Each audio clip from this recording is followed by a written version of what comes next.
हमारे प्यारे नबी उस समय अभी दुनिया में पैदा नहीं हुए थे। वह जमाना अरब समाज का वह दौर था जब हर तरफ अंधकार छाया हुआ था। उस दौर को अय्याम ए जाहिलियाह कहा जाता था, यानी अज्ञानता का दौर। अरब समाज में उस समय कोई कानून, नियम या नैतिकता नहीं थी। बेहयाई, गंदगी और अश्लीलता से पूरा समाज भरा हुआ था। उस समय औरतों के कोई अधिकार नहीं थे। उन पर विभिन्न प्रकार के अत्याचार किए जाते थे, यहां तक कि कई बार बेटियों को जिंदा दफन कर दिया जाता था। लोगों के दिलों में जरा भी प्रेम, दया या हमदर्दी नहीं थी।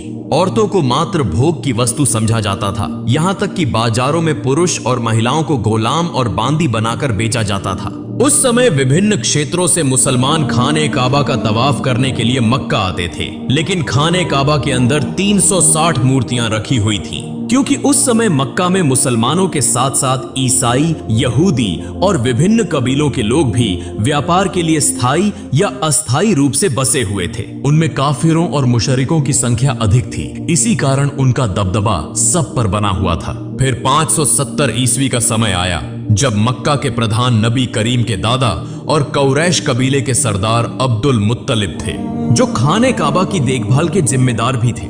उस समय नबी अपनी माता आमिना के गर्भ में थे। इसी दौरान एक दिन अरब में एक बड़ी हाथियों की सेना दिखाई दी, जो धीरे धीरे मक्का की ओर बढ़ रही थी। लोग उनके भय से अपने घर बार छोड़कर भागने लगे थी, क्योंकि वे उनका मुकाबला करने की ताकत नहीं रखते थे। यहां तक कि वह सेना कई मक्का वासियों को कैद करके उन पर जुल्म और अत्याचार करने लगी और नबी के दादा अब्दुल मुत्तलिब के 200 ऊंटों सहित मक्का के सभी ऊंट छीन लिए, ताकि कोई उनसे लड़ न सके। उसी समय नबी के चाचा अब्बू तालिब आकर अब्दुल मुत्तलिब को मक्का की स्थिति से अवगत कराते हैं और कहते हैं, अब्बा, हम उस हाथियों की सेना से लड़ नहीं सकते, इसलिए हमें उनके सामने हथियार डाल देने चाहिए। तब अब्दुल मुत्तलिब अपने बेटे अबू तालिब को लेकर हाथियों की सेना के सरदार से मिलने के लिए रवाना होते हैं। इस सेना का सेनापति था मक्का के पड़ोसी क्षेत्र यमन का शासक अबरहा। वह बहुत शक्तिशाली और प्रभावशाली था। हालांकि अरब समाज उस समय अंधकार में डूबा हुआ था, लेकिन दुनिया के अधिकांश लोग जान चुके थे कि इस्लाम ही सबसे उच्च, सच्चा और शांति का धर्म है। इसी कारण विभिन्न क्षेत्रों के लोग इस्लाम स्वीकार कर रहे थे और समूहों में हज के लिए मक्का आते थे। इस्लाम और खाने काबा की यह लोकप्रियता देखकर अब्रहा ने अपनी शक्ति के बल पर यमन की राजधानी सना में खाने काबा जैसा एक गिरजाघर बनाया, क्योंकि वह चाहता था कि लोग ईसाई धर्म स्वीकार करें और उसके बनाए हुए गिरजे में अधिक से अधिक आएं। लेकिन जब अब्रहा ने देखा कि उसकी इच्छा पूरी नहीं हो रही थी, तो वह अत्यंत क्रोधित हो गया और उसने निर्णय कर लिया कि वह खाने काबा को ढा देगा। फिर अब्रहा 60,000 सैनिकों और 13 हाथियों के साथ मक्का की ओर रवाना होता है। उसी समय अब्दुल मुत्तलिब उसके पास पहुंचकर उससे कहते हैं, मैं तुम्हें चेतावनी देता हूं, जिस घर को तुम गिराना चाहते हो वह अल्लाह का घर है, इसलिए इस खतरनाक काम से बाज आ जाओ। लेकिन अब्रहा ने उनकी बात सुनने से इनकार कर दिया। तब अब्दुल मुत्तलिब ने उससे कहा, तुम मेरे ऊंट वापस कर दो। यह सुनकर अब्रहा हैरान हो गया और बोला, मैं तुम्हारे पवित्र उपासना स्थल को गिराने आया हूं, जहां तुम्हारे पूर्वज पूजा करते रहे हैं। इससे तुम्हारी इज्जत और पहचान मिट्टी में मिल जाएगी। मगर तुम्हें इसकी कोई चिंता नहीं, तुम सिर्फ अपने ऊंट वापस लेने आए हो। तब अब्दुल मुत्तलिब ने उत्तर दिया, मैं अपने ऊंटों का मालिक हूं, इसलिए मैं उन्हें लेने आया हूं। लेकिन इस मक्का और खाने काबा का असली मालिक अल्लाह है। निश्चित रूप से मुझे विश्वास है कि अल्लाह स्वयं ही इस काबा की रक्षा करेगा। अब्रहा ने उत्तर दिया, आज मैं यह भी देखना चाहता हूं कि तुम्हारा अल्लाह किस तरह मेरे हाथों से खाने काबा को बचाता है। फिर अब्रहा ने अब्दुल मुत्तलिब को उनके ऊंट वापस कर दिए और अब्दुल मुत्तलिब अपने घर लौट आए। अगले दिन सुबह अब्रहा अपनी हाथियों की सेना के साथ मक्का में प्रवेश करने के लिए बढ़ रहा था, लेकिन जैसे ही हाथी खाने काबा की सीमा में पहुंचे, वे आगे बढ़ने के लिए तैयार नहीं थे। ऐसा लगा जैसे उनके पैर पत्थर के हो गए हों और किसी चीज में जकड़े हुए हों। अब्रहा और उसके सैनिक चालाकी से जबरदस्ती हाथियों का रुख मोड़ देते हैं और उन्हें अच्छा अच्छा खाना खिलाते हैं। वे खाने की ये सभी चीजें खाने काबा के सामने फैला देते हैं, ताकि हाथी लालच में आकर दोबारा खाने काबा की ओर बढ़ें। इधर अब्दुल मुत्तलिब बहुत अधिक चिंतित थे। दुखी मन से वे खाने काबा के पास आते हैं। खाने काबा के दरवाजे पर एक जंजीर थी। अब्दुल मुत्तलिब ने उस जंजीर को मजबूती से पकड़ लिया और अपना सिर दरवाजे पर रख दिया। फिर अल्लाह ताला से दुआ करने लगे, हे अल्लाह, यह घर तेरा है और इसकी रक्षा की जिम्मेदारी भी तेरी है। हम तो सिर्फ तेरे बंदे हैं, हमारे बस में कुछ भी नहीं। अब तू ही अपने घर की रक्षा कर। यह दुआ करते हुए उनकी आंखों से आंसू बहने लगे। तभी अचानक अब्दुल मुत्तलिब ने आकाश से एक आवाज सुनी। वे धीरे धीरे आगे बढ़े और जैसे ही उन्होंने नजर उठाई, उन्होंने देखा कि आकाश से सैकड़ों अबाबील पक्षी मक्का की ओर आ रहे हैं। अब्दुल मुत्तलिब आश्चर्य से पक्षियों को देख रहे थे और मन में सोच रहे थे, शायद यह अल्लाह की ओर से भेजी गई वह रहमत है जो आज खाने काबा को बचाने के लिए आई है, वरना इतने अधिक अबाबील पक्षी यहाँ क्यों आए हैं। हर अबाबील के पास 3-3 कंकड़ियां थीं। एक कंकड़ी उनकी चोंच में थी और 2 कंकड़ियां उनके पंजों में थीं। अब्दुल मुत्तलिब ने देखा कि सभी अबाबील पक्षियों ने खाने काबा के चारों ओर घेरा बना लिया है, यहां तक कि वे तवाफ कर रहे हैं। तब वे समझ गए कि आज दुनिया की कोई ताकत खाने काबा को नष्ट नहीं कर सकती। फिर सभी अबाबील पक्षी तेजी से अब्रहा की हाथियों की सेना और उसके सैनिकों पर टूट पड़े। अब्रहा के सैनिक पक्षियों को देखकर बेहद डर गए और वहां से भागने लगे। लेकिन तब तक सभी अबाबील पक्षी अपनी चोंच और पंजों में मौजूद कंकड़ियां अब्रहा की सेना और हाथियों पर बरसाने लगे, जैसे आकाश से पत्थरों की बारिश हो रही हो। यह देखने में आया कि हर कंकड़ी सैनिकों के शरीर को चीरकर आर पार हो रही थी और पलों में पूरा लश्कर नष्ट हो गया। यहां तक कि अब्रहा भी वहीं मारा गया और अल्लाह ताला ने उन काफिरों को तबाह कर दिया। यह अल्लाह रब्बुल आलमीन की कुदरत थी कि उन्हीं छोटे छोटे पत्थरों के जरिए 60,000 सैनिक और 13 हाथी नष्ट हो गए। यह घटना कुरान पाक की सूरह अल फील में बयान की गई है, जहां अल्लाह ताला फरमाते हैं, क्या तुमने नहीं देखा कि तुम्हारे रब ने हाथी वालों के साथ क्या सलूक किया? क्या उसने उनकी चालाकी को नाकाम नहीं कर दिया? अल्लाह ताला ने उनके खिलाफ झुंड के झुंड अबाबील पक्षी भेजे, जिन्होंने हाथियों की सेना पर छोटे छोटे कंकरीले पत्थर बरसाए, जिसके परिणाम स्वरूप वह सेना कुचले हुए तिनके की तरह हो गई। इसी तरह उस दिन अल्लाह ताला ने खाने काबा की रक्षा की। इस घटना के लगभग 2 महीने बाद एक रात एक अद्भुत घटना घटी। मक्का के लोग अपनी अपनी व्यस्तताओं में लगे हुए थे। उसी रात नबी करीम के दादा अब्दुल मुत्तलिब खाने काबा की छत पर खड़े थे। अचानक उन्होंने आकाश पर एक चमकदार रोशनी देखी जो पूरे अरब, पूर्वी क्षेत्रों और पूरी दुनिया में फैल रही थी। यह दृश्य देखकर अब्दुल मुत्तलिब हैरान रह गए और तेजी से नीचे उतरे। जब वे खाने काबा के अंदर पहुंचे तो उन्होंने देखा कि वहां मौजूद 360 मूर्तियां जो विभिन्न मूर्ति पूजकों ने रखी थीं, स्वतः गिरकर टूट रही थीं। वे खाने काबा से बाहर निकले तो उन्होंने यह दृश्य भी देखा कि कूफा और शाम के बीच पानी का प्रवाह शुरू हो चुका है, जबकि कई वर्षों से वहां पानी का नामो निशान तक नहीं था। उसी समय उनकी नजर अपने घर की ओर पड़ी। वे देखते हैं कि उनके घर से एक अजीब रोशनी निकल रही है, ऐसी रोशनी जो उन्होंने पहले कभी नहीं देखी थी। अब्दुल मुत्तलिब धीरे धीरे अपने घर की ओर बढ़ने लगे और जैसे ही वे दरवाजे के करीब पहुंचे, उन्होंने देखा कि अन्य बीबी आमिना की गोद में एक नूरानी बच्चा मौजूद है, जिसके शरीर से असाधारण रोशनी निकल रही है। यह दृश्य देखकर अब्दुल मुत्तलिब की आंखों से आंसू बहने लगे, क्योंकि इस अंधकारमय अरब समाज में चिराग बनकर आने वाले प्यारे नबी हजरत मोहम्मद दुनिया में तशरीफ ला चुके थे। अगले दिन अब्दुल मुत्तलिब ने अपने प्यारे नवासे की अकीकी की, ऊंट ज़बह किया और गरीबों व जरूरतमंदों को खाना खिलाया। इस मौके पर उनके बेटे अबू तालिबा भी उनकी मदद कर रहे थे। इसी दौरान नबी के चाचा अबू लहबा वहां पहुंचे, मगर जब उन्हें पता चला कि उन्हें गरीबों के साथ बैठकर खाना पड़ेगा तो वे दरवाजे से ही वापस लौट गए, क्योंकि अबू लहब बहुत घमंडी इंसान था।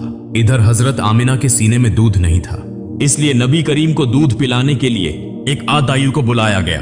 वह दाई दरअसल अबू लहब की पत्नी की बांदी थी। जब अबू लहब घर वापस आया तो उसकी पत्नी ने उससे गुस्से में झगड़ा किया कि तुमने मेरी बांदी को यह काम करने क्यों दिया, क्योंकि असल में भी अबू लहब की पत्नी भी बहुत घमंडी औरत थी। दूसरी ओर यहूदी विद्वान एक स्थान पर बैठकर आपस में चर्चा कर रहे थे। वे यह समझ चुके थे कि जरूर कोई खास बच्चा पैदा हुआ है, क्योंकि वो उनकी धार्मिक किताबों में इसका उल्लेख था। जिस रात प्यारे नबी का जन्म हुआ, उस रात आकाश पर जो प्रकाश प्रकट हुआ, उसे देखकर यहूदी और ईसाई विद्वान समझ गए थे कि वह बच्चा दुनिया में आ चुका है। मगर ये यहूदी सबसे अधिक चिंतित थे, क्योंकि उनमें से किसी भी यहूदी के घर ऐसा बच्चा पैदा नहीं हुआ था। तो फिर वह बच्चा कौन हो सकता है? इसीलिए यहूदी सरदारों ने कई बच्चों को खरीदने की कोशिश की ताकि उस बच्चे को अपनी जाति में शामिल कर सकें। बल्कि उन्होंने कई धोखेबाज औरतों को पैसे देकर वो आदेश दिया कि वे किसी खास निशानी के माध्यम से उस नबी को खोजें। कुछ दिनों बाद बच्चों के नाम रखने का एक समारोह हो रहा था। वहां कई बच्चों के नामों की घोषणा की जा रही थी और सभी लोग खुशियां मना रहे थे। इसी सभा में अब्दुल मुत्तलिब भी आए, अपने प्यारे नवासे को गोद में लिया और उसका नाम रखने के लिए आगे बढ़े। अब्दुल मुत्तलिब पहले उस काले पत्थर पर हाथ रखते हैं, तभी खाने काबा के दरवाजे का कुंडा दरवाजे पर खुद ब खुद टकराने लगता है और नन्हे नबी के शरीर से नूर की किरणें निकलने लगती हैं। अब्दुल मुत्तलिब सबके सामने खड़े होकर बच्चे का नाम मुहम्मद रखने की घोषणा करते हैं। यह सुनकर वहां मौजूद विभिन्न कबीलों के लोग हैरान रह जाते हैं और कहने लगते हैं, यह कैसा नाम है? यह तो हमारे किसी देवी या देवता के नाम से नहीं मिलता। वास्तव में उन्होंने इससे पहले मोहम्मद नाम कभी नहीं सुना था, इसीलिए लोग आपस में इस नाम पर बहस करने लगे। तभी नबी के चाचा अबू तालिबा आगे आते हैं और कहते हैं, ए लोगो, चुप हो जाओ, यह बच्चा मोहम्मद के नाम से जाना जाएगा और तुम लोग इस नाम को कभी भी बदल नहीं सकते।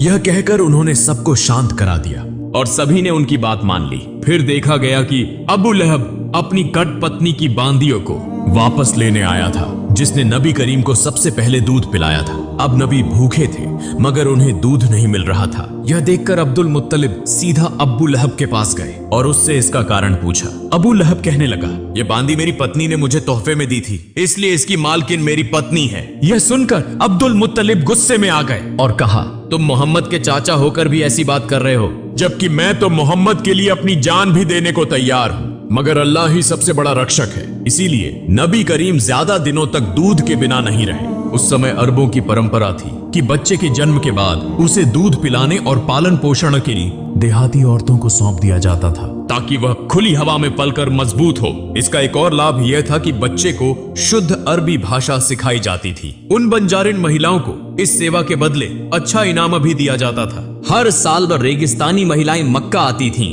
ताकि बच्चों को गोद ले सके। इस साल भी कई महिलाएं अपने पतियों के साथ मक्का पहुंची थीं। उनमें एक जोड़ा ऐसा भी था जो रास्ते की भीषण गर्मी के कारण थक चुका था और उनका ऊंट भी कमजोर हो चुका था। मजबूरी में उन्होंने सबसे पहले अपना ऊंट सस्ते दामों में बेच दिया और फिर बच्चे की तलाश में निकल पड़े, क्योंकि वे देर से पहुंचे थे। इसलिए दूसरी महिलाएं पहले ही सभी बच्चों को ले चुकी थीं। यह देखकर उनका दिल उदास हो गया। इसी दौरान जब कसाई उनके बेचे हुए ऊंट को ज़िबह करने लगा तो अचानक ऊंट खड़ा हो गया, भागने लगा और सीधा नबी करीम के घर में प्रवेश कर गया। यह देखकर वह महिला भी ऊंट के पीछे पीछे दौड़ती हुई नबी के घर पहुंच गई। नबी करीम की माता हजरत आमिना उस महिला को थका हुआ और भूखा देखकर उसे अपने घर में भोजन के लिए ले जाती हैं और अपने बच्चे को पालने में लिटा देने के लिए कहती हैं। जब वह महिला अपने बच्चे को पालने में रखने लगती हैं, तो अचानक वह नन्हे मोहम्मद को देखती हैं, जिनके शरीर से नूर की किरणें चमक रही थीं। यह देखकर वह महिला आश्चर्यचकित रह जाती हैं। फिर उन्होंने नन्हे मोहम्मद को अपनी गोद में उठा लिया और उन्हें भूखा देखकर दूध पिलाया। यही महिला नबी की दूध माँ हजरत हलीमा सादिया थी। चूंकि नबी करीम की परवरिश के लिए ज्यादा इनाम देने वाला कोई नहीं था, इसलिए अब तक किसी ने नबी को गोद नहीं लिया था। इस मामले में हजरत अब्दुल मुत्तलिब और हजरत आमिना हजरत हलीमा और उनके पति से पान की बातचीत करते हैं। हजरत हलीमा और उनके पति यह जानते हुए भी कि उन्हें ज्यादा इनाम नहीं मिलेगा, इस बात पर राजी हो जाते हैं। फिर हजरत आमिना अपनी सारी तकलीफों के बावजूद अपने लखते जिगर को हजरत हलीमा के सुपुर्द कर देती हैं। अब बदले में उन्हें 2 ऊंट और एक गधा दिया जाता है। जब हजरत हलीमा नबी को लेकर अपने इलाके में पहुंचती हैं, तो वहां को बारिश होने लगती है। हालांकि इससे पहले कई सालों से वहां बारिश नहीं हुई थी। साथ ही जब से नबी करीम हजरत हलीमा के घर आए, तब से उनके घर में अल्लाह की रहमतों की बारिश होने लगी। यूं 2 साल का अरसा गुजर गया। जब मुआहिदे की मुद्दत पूरी हो गई, तो हजरत हलीमा और उनके पति नबी करीम को वापस उनकी मां हजरत आमिना के पास ले आते हैं। जैसे ही नबी आते हैं, तो खाना ए काबा नूर से जगमगा उठता है। दूसरी तरफ हजरत आमिना अपने बेटे को देखकर खुशी से रो पड़ती हैं। लेकिन इसी वक्त अकाबा के आसपास एक महामारी फैल चुकी थी। साथ ही हजरत अब्दुल मुत्तलिब को खबर मिलती है कि बन यहूदी अब भी नबी को तलाश करने की कोशिश कर रहे हैं। किसी भी खतरे से बचाने के लिए हजरत अब्दुल मुत्तलिब दोबारा नबी को हजरत हलीमा के पास भेज देते हैं। फिर और 2 साल गुजर जाते हैं। अचानक एक दिन हजरत हलीमा सख्त बीमार हो जाती हैं। वहां के हकीम और जादूगर उन्हें ठीक करने की कोशिश करते हैं, लेकिन कोई फायदा नहीं होता। यह देखकर नबी जादूगरों को वहां से हटा देते हैं। जैसे ही नबी हजरत हलीमा का हाथ पकड़ते हैं, वह अचानक पूरी तरह से सेहतमंद हो जाती है। यह देखकर जादूगर हैरान हो जाते हैं और तुरंत वहां से चले जाते हैं। और लेकिन वे समझ चुके थे कि यही वह खास बच्चा है, इसीलिए उन्होंने यह खबर यहूदियों को दे दी। यह सुनकर नबी को पकड़ने के लिए दुश्मनों ने हजरत हलीमा के घर पर हमले शुरू कर दिए। हजरत हलीमा और उनके पति ने नबी को बचा लिया, मगर वे आने वाले खतरों को भांप चुके थे। इसीलिए हजरत हलीमा के पति नबी को लेकर मक्का के एक पहाड़ की तरफ रवाना हो गए। मगर इस बार जब नबी को ले जाया जाने लगा तो हजरत हलीमा रो पड़ी। जब हजरत अब्दुल मुत्तलिब को यह खबर मिली तो वे नबी के पास पहुंचे और फिर नबी के साथ एक गुफा में तकरीबन 1 साल गुजार दिया। जब नबी वहां मौजूद थे तो घी से पूरा रेगिस्तान जिंदगी से भरपूर हो गया था। फिर एक दिन हजरत आमिना इस गुफा से नबी को लेकर मदीना आती हैं ताकि अपने रिश्तेदारों से मुलाकात करें और नबी के बीवी वालिद हजरत अब्दुल्लाह की कब्र की जियारत करें। दरअसल नबी करीम की पैदाइश से 2 महीने पहले हजरत अब्दुल्लाह तिजारत के सिलसिले में मदीना आए थे, जहां वह बीमार हो गए और इंतकाल कर गए। इसीलिए मदीना में ही उन्हें दफन किया गया था।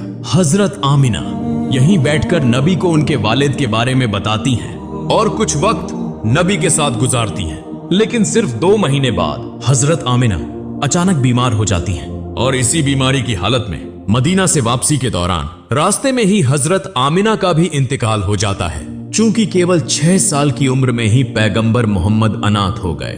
लेकिन इसी दौरान जब यहूदियों ने पैगंबर पर हमला करने की कोशिश की तो पैगंबर मोहम्मद के चाचा हजरत अबू तालिब ने उन्हें रोक दिया। इसके बाद हजरत अबू तालिब पैगंबर को लेकर मक्का वापस आए और उन्हें उनके दादा हजरत अब्दुल मुत्तलिब के सुपुर्द कर दिया। पैगंबर मोहम्मद और हजरत अब्दुल मुत्तलिब हमेशा साथ रहते थे, यहां तक कि काबा की देखभाल, हज के लिए आने वाले जायरीनों की सेवा में पैगंबर अपने दादा की मदद किया करते थे। लेकिन एक दिन जब हजरत अब्दुल मुत्तलिब तवाफ़े काबा कर रहे थे तो वह अचानक बीमार हो गए। इसी मौके का फायदा उठाते हुए पैगंबर के अहंकारी चाचा अब्बू लहब कुरैश का सरदार बनना चाहते थे। लेकिन जल्द ही हजरत अब्दुल मुत्तलिब पैगंबर को हजरत अब्बू तालिब के हवाले कर देते हैं। कुछ दिनों बाद हजरत अब्दुल मुत्तलिब का इंतकाल हो जाता है। चूंकि केवल 8 साल की उम्र में पैगंबर मोहम्मद बिल्कुल अकेले हो जाते हैं। इसके बाद पैगंबर अपने चाचा हजरत अबू तालिब के साथ मक्का में रहने लगते हैं। वहां पैगंबर को बकरियां चराने सहित विभिन्न काम करते थे। लेकिन एक दिन पैगंबर देखते हैं कि उनके अहंकारी चाचा अबू लहब सुवैबा नाम की एक बांदी को किसी दूसरे के हाथों बेच रहे हैं। सुवैबा का पति अबू लहब से बार बार विनती करता है कि वह उसे न बेचें क्योंकि वह बीमार थी। अबू लहब जवाब में कहते हैं, अगर तुम मेरे पैसे वापस कर दो तो मैं उसे नहीं बेचूंगा। तभी पास खड़े पैगंबर कहते हैं, चाचा आप उन सुवैबा को आजाद कर दें, मैं खुद आपकी रकम वापस कर दूंगा। पैगंबर मोहम्मद की इस महान दरिया दिली की वजह से सुवैबा को आजाद कर दिया जाता है। दरअसल सुवैबा वही महिला थी जिन्होंने सबसे पहले पैगंबर मोहम्मद को दूध पिलाया था।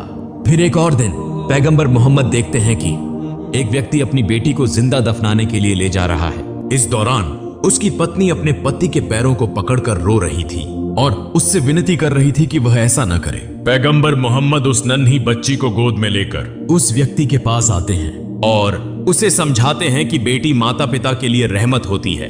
पैगंबर की बातें सुनकर उस व्यक्ति का दिल मोहब्बत और रहमत से भर जाता है और वह अपनी बेटी को खुद अपनी गोद में उठा लेता है। इस तरह समय बीतता गया और पैगंबर की उम्र 12 साल हो गई। इधर उनके चाचा अब्बू तालिब चूंकि एक व्यापारी थे तो अरब की परंपरा के अनुसार वह हर साल शाम सीरिया की यात्रा किया करते थे। इस बार पैगंबर ने जिद की कि वह भी सादी अपने चाचा के साथ शाम जाना चाहते हैं। चूंकि यात्रा की शुरुआत हुई, रास्ते में वे बुसरा नामक एक जगह पर रुके जहां एक चर्च में एक यहूदी धर्मगुरु रहता था। उसने पैगंबर और उनके चाचा अब्बू तालिब सहित पूरे काफिले को खाने की दावत दी। जब उसने नन्हे मोहम्मद को देखा तो वह तुरंत समझ गया कि यही आखिरी और सबसे महान पैगंबर हैं। यह वही बात थी जो उनकी धार्मिक किताबों में लिखी थी, जो उन्होंने अपनी आध्यात्मिक दृष्टि से महसूस की थी। फिर उसने हजरत अब्बू तालिब से कहा, मोहम्मद तुम्हारी पनाह में है, इसलिए तुम्हें और ज्यादा सतर्क रहने की जरूरत है।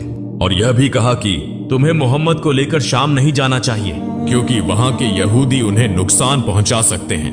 यह सुनकर हजरत अबू तालिब ने अपना इरादा बदल दिया और वे वापस मक्का लौटने लगे। लेकिन रास्ते में वे उस यहूदी धर्मगुरु को घायल अवस्था में देखते हैं, जिसने बार बार पैगंबर मोहम्मद को नुकसान पहुंचाने की कोशिश की थी। यह देखकर पैगंबर अपनी सवारी से उतरते हैं और उस यहूदी के मुंह में पानी डालते हैं। फिर उसे समुद्र के करीब ले आते हैं। वहां पैगंबर देखते हैं कि एक महिला और उसके 2 बच्चों को जंजीरों से बांधकर एक मूर्ति के सामने रखा गया था, ओबली के लिए। दूसरी तरफ वहां के मछुआरों का कबीला पूजा कर रहा था, ताकि उनका देवता यह बलि स्वीकार करे और उन्हें अपार धन प्रदान करे। हाँ, लेकिन जब प्यारे पैगंबर हजरत मोहम्मद ने यह दृश्य देखा, यह देखकर वहां के मछुआरों ने पैगंबर को रोकने की कोशिश की, मगर तभी समुद्र की एक जबरदस्त लहर उठी, जिसकी तीव्रता से वह मूर्ति जमीन पर गिरकर टुकड़े टुकड़े हो गई। यह दृश्य देखकर वहां के पुजारी डरकर अपने घरों में छुप गए। कुछ देर बाद जब वह समुद्री तूफान थमा, तो लोगों ने देखा कि असंख्य मछलियां तट पर इकट्ठा हो गई हैं। यह देखकर मछुआरे हैरान रह गए और जल्दी से वे मछलियां पकड़ने में व्यस्त हो गए। दूर खड़ा वह यहूदी धर्मगुरु भी यह सब देखकर दंग रह गया। वास्तव में यह सब पैगंबर की दुआ की बरकत से हुआ था और यह अल्लाह ताला की कुदरत की एक निशानी थी। अंतिम दृश्य में दिखाया जाता है कि हजरत अबू तालिब बूढ़े हो चुके हैं और वे काबा के सामने खड़े होकर मक्का के सभी लोगों को बुला रहे हैं कि बिना किसी झगड़े के इस्लाम के रास्ते पर लौट आएं और एक शांतिपूर्ण जीवन व्यतीत करें। और लेकिन तब भी मक्का के कुछ सरदार हजरत अबू तालिब और हजरत मोहम्मद को झूठा साबित करना चाहते थे। लेकिन उस समय तक मक्का के अधिकांश लोग यह समझ चुके थे कि हजरत मोहम्मद ही आखिरी और सबसे महान पैगंबर हैं और ये उनका धर्म ही सबसे सच्चा, सबसे महान और शांति का धर्म है।